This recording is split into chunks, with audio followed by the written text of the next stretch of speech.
And take two. All right, so I tried this already once. I recorded the entire video and then started watching it and realized my mic wasn't working. So I'm not sure what happened the first go round, but I think I've corrected it.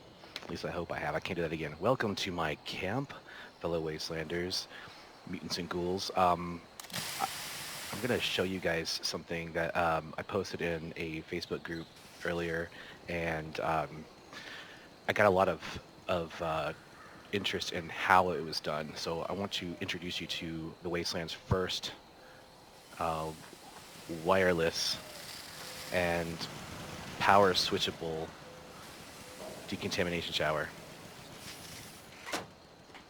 Yes, yes, indeed. Yeah. So that's there's a trick to it. There's like two different tricks to it that kind of work in concert together to pull this off, and I'm going to show you. But first, I need to kind of give you a pull back and give you a bigger picture here. So this is the camp, and I'll show you kind of my build area so you can see it encompasses both that house over there and this little garage over here. Well, a good chunk of that garage over here. If you look on the top, you'll see it clips like right through here and comes out the front. So I've got a good chunk of it where I put my garden on the back side up here. So you can kind of see I've got a lot to work with this spot. It's a great location. Kudos to my buddy Donnie for helping me find it. Just keep doing it. Yeah, I got the You'll Forager make it. ally. Has anybody else drawn any comparisons between the Forager? Hold my finger, kid. Wait. Too late. That's the first time I've heard that. But to Buddy on Ozark, because that's who he reminds me of, big time. I wish he were a little heavier just to kind of sell that look a little bit more. So everything you see, including the purifiers over here, the little moonshiner shack attached to the back, the whole house, everything is powered from the fusion generator that's located inside this garage. So you can tell there's a big space between the two of them, but you don't see any wires running between the two locations. So that's the first trick is the method I used to pull that off is the same method I used to make this a like freestanding decontamination shower, but I just used a different kind of a different approach to it. The second trick is something I'd used to, I'll give you a little demonstration.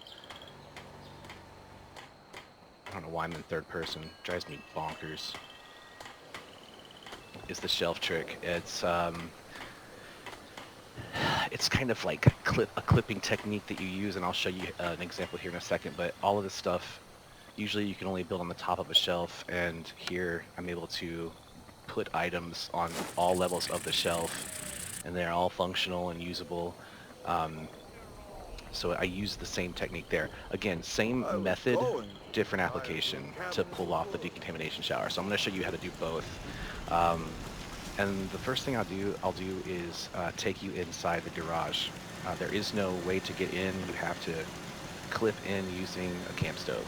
So we'll go in there first.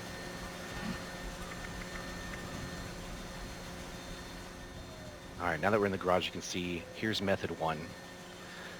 It's this very old, pretty well-trod trick of attaching a conduit to a mat, and then you're able to move that mat anywhere with a simple little trick. So I'm going to demonstrate that really quick so we can walk through the whole effort.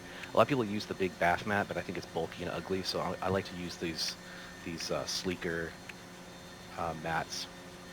I just think they look better. I would if it would just show up. Where'd it go? So weird. All right, there it is.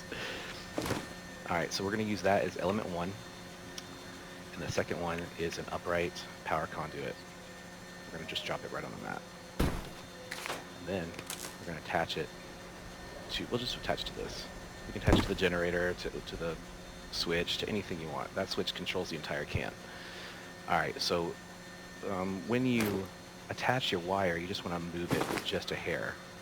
That's it. And once you do that, it sticks that wire like glue. It will move anywhere you want, and I'll just show you what I mean.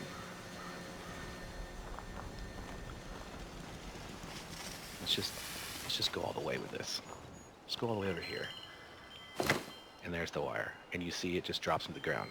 So there is how I'm powering the house from across from the generator over there. Um, it's just burying it because the line sags over distance. So that's the technique for that particular method. And then how do we use it with the decontamination Respect shower? isn't Well, that hard to come by. let's just do it. I'll actually show you another example of the clip trick in here. So I'm gonna go inside. Also involves a cook stove. Keeps the bad guys out. So here's the shop, and you know it does glitch just because we are clipped inside of an existing structure. Just something you have to deal with. I swear I put a poster on there. Okay. All right, so here's the house, the apartment above the shop, and this is what I wanted to show you here is this red enamel stove built into a fancy bar. Just kind of drops down inside of it, and I don't know, it just kind of looks, it's unique, it's different. You don't see a lot of those everywhere. You don't see them anywhere, what am I saying? Alright, we'll just leave, so we can get on with this. Alright, so I'm going to move the mat, and we're going to build this decontamination shower from scratch, so you guys can see how I did it. I'm just going to over here to this hill. You need the switched power pylon, and what I try to do, there's this existing pole, this completely useless hardware that's built onto here that really should be a switch in itself, but it's not. So what I do is I try to get it really like right next to it, so it's almost looks like it's part of it. There we go. And that lines up really, really well. And then I just take another upright power conduit, put it right behind the pylon, because what I'm trying to do is hide the wires. You son of a...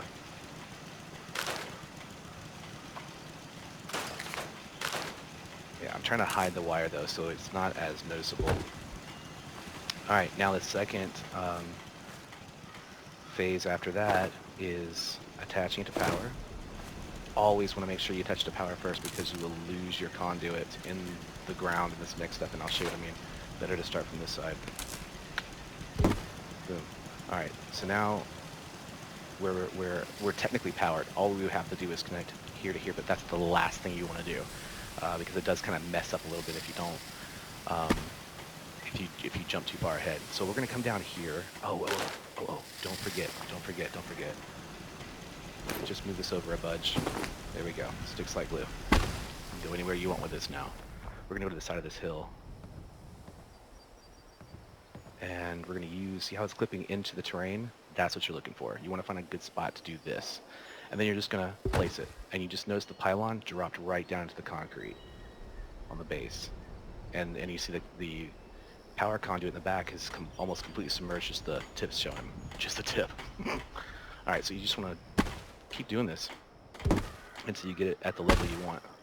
Do it one more time. Come on, where'd you go? I lost my green. There. And I kind of went overboard there, but that's okay. No, it's like, it's still a little higher than the other one.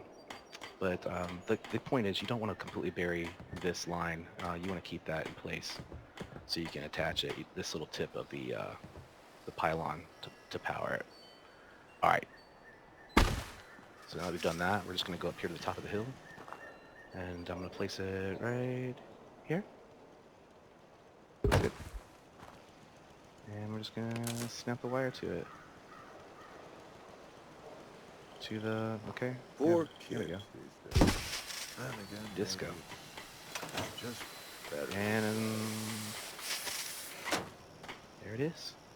There it is. So another application I used for this was a radiation toilet here in the back.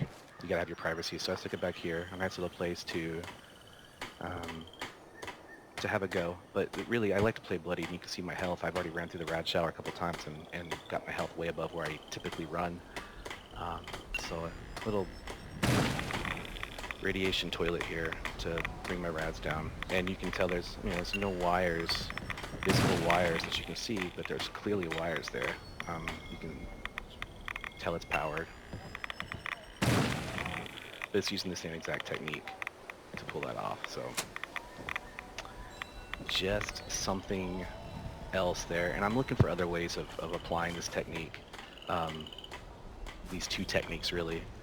And then let's talk about this again. So this mat now, you can move it anywhere. You can hide this thing anywhere you want because it's just free floating. So I'll show you how I did this.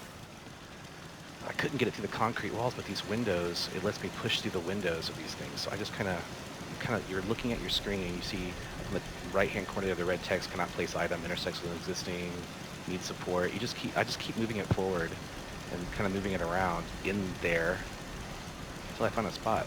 Looking down helps. Oh, there it goes. Done.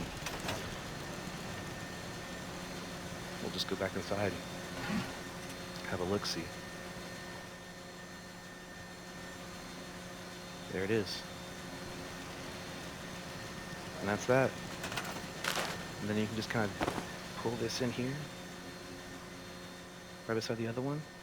And we'll just take a look outside and see if you can even see the wire. You shouldn't be able to. I mean, it's buried. Buried. Gone. Yep. You can't see any sign of it. But it's definitely powered. Can't keep things clean. I just like the look of it. So yeah, that's how I did it. Thanks for watching, and if you have any questions about any of this, just let me know in the comments. All right, have a good one.